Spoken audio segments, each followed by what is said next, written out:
തിരഞ്ഞെടുപ്പിന്റെ പരസ്യ പ്രചാരണം അവസാനിക്കുന്നതിനാൽ ഇന്നലെ രാത്രി വരെ പ്രചരണങ്ങളുമായി നടന്ന സ്ഥാനാർത്ഥി ഒടുവിൽ കുഴഞ്ഞു വീണ് മരിച്ചു. മലപ്പുറം സ്വദേശിനിയായ 49-കാരി വട്ടത്ത് ഹസീനയാണ് മരിച്ചത്.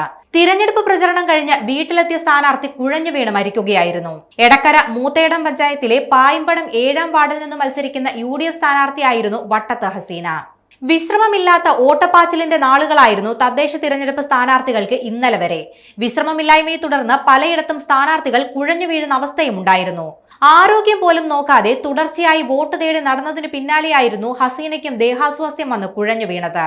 പായമ്പാടം അങ്കണവാടി അധ്യാപികയായിരുന്നു ഹസീന. ഇന്നലെ പകൽ മുഴുവൻ വീടുകൾ കയറിയുള്ള വോട്ടഭ്യർത്ഥനയും രാത്രി കുടുംബയോഗങ്ങളിലും പങ്കെടുത്തതിനു ശേഷമാണ് വീട്ടിലെത്തിയത്.